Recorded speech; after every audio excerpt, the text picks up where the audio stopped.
ओम नमो भगवते वासुदेवाय नमः। श्री कृष्ण गोविंद हरे मुरारी, हे नाथ नारायण वासुदेवा।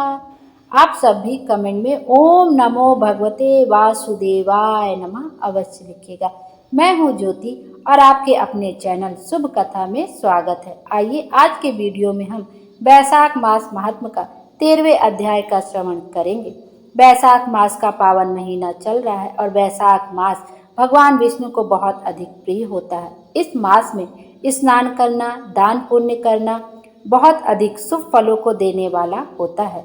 आइए अब 13वें अध्याय का श्रवण करते हैं। ब्रह्मा जी कहने लगे कि हे यम, तुमने क्या आश्चर्य की बात देखी? तुम दुखी क्यों होते हो?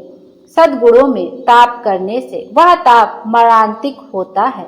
उसके उच्चारण मात्र से ही परम पद की प्राप्ति होती है। फिर राजा के शासन से विष्णु लोक को क्यों नहीं जाएं? जो गोविंद को एक बार भी प्रणाम करे तो 100 अश्वमेध यज्ञों के समान फल मिलता है।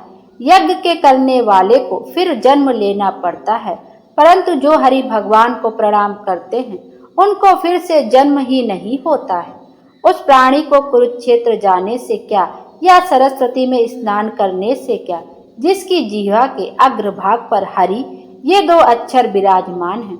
जो ब्राह्मण, चांडाली अथवा विशेषकर रज्ज्वसला से संगम करता है, यदि वह नित्य प्रति विष्णु भगवान का स्मरण करे तो विष्णु लोक को चला जाता है। अभक्ष्य भक्षण करने से जो बहुत से पाप इकट्ठे हो जाते हैं, उन पापों से छूटकर विष्णु भगवान का स्मरण करने से ही प्राणी विष्णु की सायुज्यता प्राप्त करता है। हे यम, ऐसे ही यह वैशाख मास भी विष्णु भगवान को बहुत प्रिय है। इसके धर्मों को सुनने से संपूर्ण पाप दूर हो जाते हैं। जो पुरुष वैशाख में कहे धर्मों को करता है और उसके गुणानुवाद गान करता है, उससे भगवान प्रसन्न होते हैं। वह निश्चय ही वैकुंठ को जाता है। अर्थात वैशाख उक्त धर्मों को करने वाला अवश्य ही उस गति को प्राप्त करता ही है। वह जगत का स्वामी पुरुषोत्तम हमारा भी तो पिता है। जो वैशाख के मास में माधव भगवान के प्रिय धर्मों को करता है, उस पर विष्णु भगवान प्रसन्न होकर सदा उसकी सहायता करते हैं। हे सौरे, उस राजा का प्रभाव मेरे वश में नहीं, क्योंकि वासुदेव भगवान के भक्तों का अशुभ कहीं भी नहीं होता है। उसको कुछ भी जन्म, मृत्यु, जरा, व्याधि और भय नहीं होते हैं। स्वामी का कार्य करने की जब तक नियुक्त पुरुष में सिक्त रहे तब तक कार्य किए जाएं तो वह नरकगामी नहीं होता, और जब कार्य करने की सिक्त जाती रहे तब स्वामी से निवेदन कर दे, तब उस समय सेवक आदृढ़ हो जाता है और वह नियोगी सुख भी पाता है।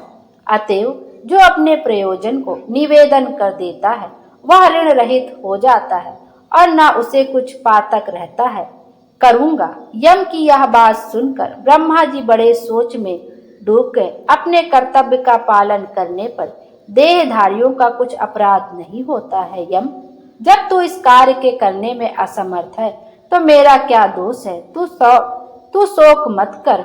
जब ब्रह्मा जी ने ऐसा कहा तो यम बहुत ही दुखी हुआ और अश्रुपान करता हुआ अत्यंत दीन वचनों से कहने लगा, हे तात, मुझे आपके चरणों का भजन करने से सब कुछ मिल गया, परंतु हे ब्राह्मण, अब मुझे अपने काम पर जाने की इच्छा नहीं है। जब तक पृथ्वी मंडल पर यह महावीरवान राजा शासन करेगा। हे प्रभु, इस राजा को जब मैं अपने धर्म से चलायमान करा दूंगा तब कृतकृत्य होऊंगा, जैसे गया में पिंडदान करने वाला पुत्र होता है। हे कृपालु, आप मेरे इस कार्य को सिद्ध कर दीजिए, तब मैं फिर शासन करूंगा। यम की यह बात सुन ब्रह्मा जी बड़े सोच में डूब गए और यम को अनेक प्रकार समझाकर कहने लगे, हे यम, विष्णु धर्म में परायण राजा का निग्रह तू नहीं कर सकता।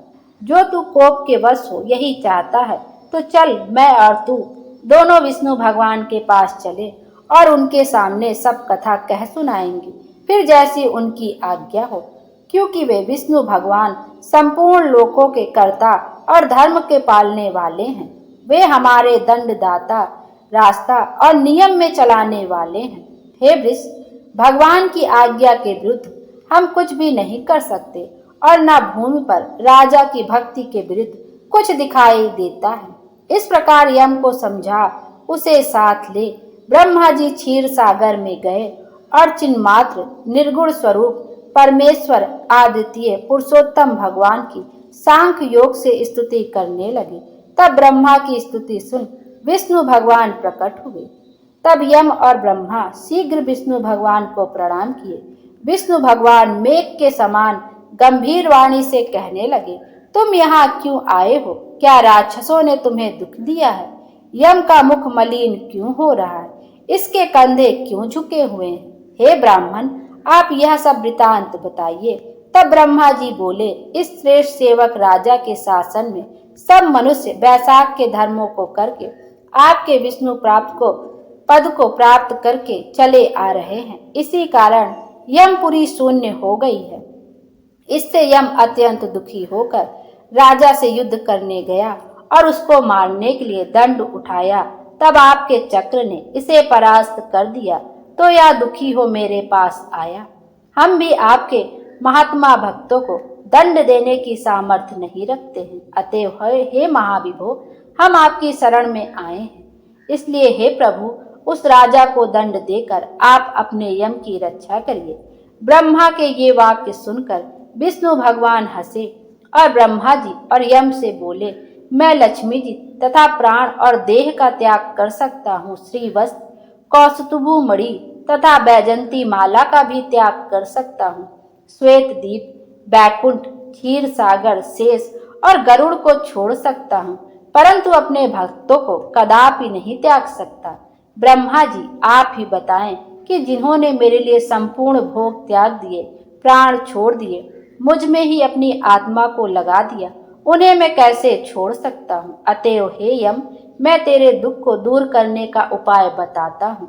उस राजा को मैंने 10 सहस्त्र वर्ष की आयु दी है, उसमें से 8 सहस्त्र बीत चुके। अब 2 सहस्त्र वर्षों की आयु भोगकर वह मेरी सायुज्य मुक्ति को प्राप्त हो जाएगा। तब एक वेन नाम का राजा बड़ा दुराचारी होगा। वह सब वेदोक्त धर्मों का लोप कर देगा। वेन वैशाख के धर्म भी नष्ट हो जाएंगे। फिर अपने ही आप पाप से वेन जल जाएगा। फिर मैं पृथु का रूप धारण कर फिर धर्मों को पवित्र करूंगा और वैशाख उक्त प्रख्यात धर्मों को मनुष्यों से कराऊंगा। जो मेरा भक्त है, जिसने मुझ में ध्यान लगाया है और सब वस्तुएं त्याग दी हैं, ऐसे शास्त्रों में कोई एक ही होता है, उसी से वैसा उक्त धर्म कहना चाहिए। पृथ्वी पर मेरे इन धर्मों को विरले ही जानते हैं। इस प्रकार हे यम, तेरे कार्य की सिद्धि हो जाएगी। तू खेद मत कर। वैशाख के धर्म में निष्ठ महात्माओं द्वारा इस वैशाख मास में तुझे भाग प्राप्त होगा। राजों से भी तेरा भाग मिलेगा। तू खेत को छोड़कर पराक्रम प्राप्त होने योग्य बन। तेरे भाग को वह राजा अपने बल की अधिकता से ग्रहण करता है। अपने अपने भाग को ग्रहण करता हुआ भागी दुख के योग्य नहीं होता है। जो मनुष्य पृथ्वी में तेरे उद्देश्य से प्रतिदिन स्नान, अर्घ, जल, कुंभ, दही, अनादि का दान न करेंगे, उनके वैशाख में किए हुए सब कर्म निष्फल हो जाएंगे। अतएव तू उस राजा के ऊपर क्रोध को त्याग कर दे। वह राजा तेरा भाग देगा, क्योंकि वह मेरा अत्यंत भक्त है। और जो कोई प्राणी तेरा भाग देकर वैशाखो उक्त धर्मों में प्रवृत्त हो, उसके धर्म में तुम विघ्न मत करना।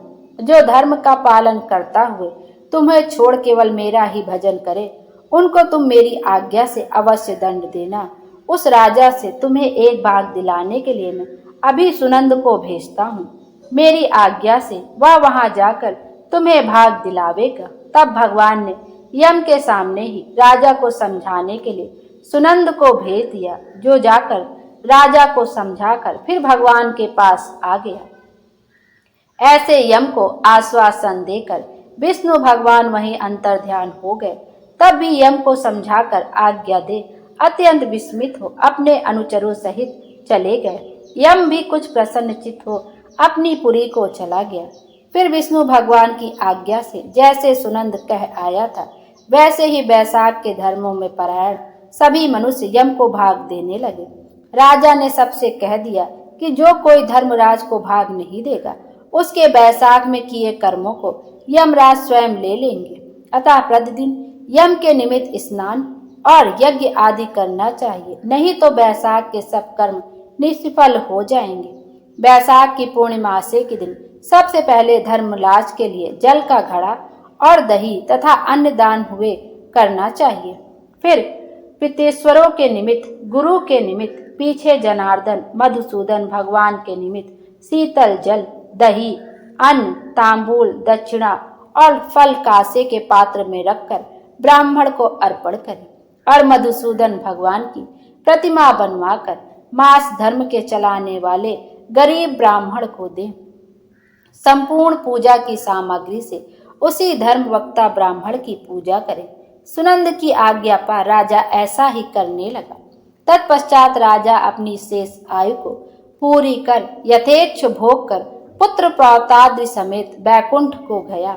जब वह राजा बैकुंठ धाम को चला गया, तब वेन नाम का एक महानीच राजा हुआ।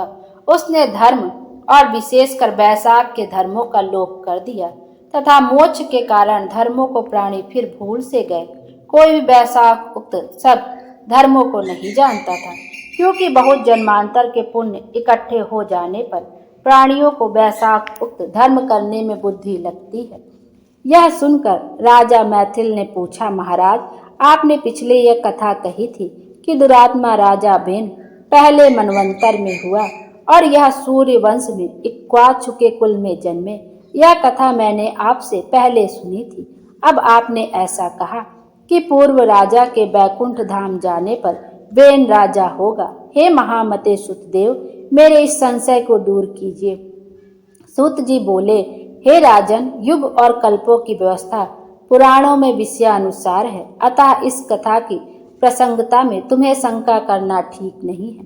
जैसे जैसे जो कुछ जिन जिन कल्पों में कथाएं हुई हैं और मार्कंडेय जी ने मुझसे कही है, वह सब मैंने तुमको सुनाई। अतएव बैसाख धर्म बहुत सुप्रसिद्ध, विष्णु भगवान के कोई बिरले भक्त इन धर्मों को जानते हैं।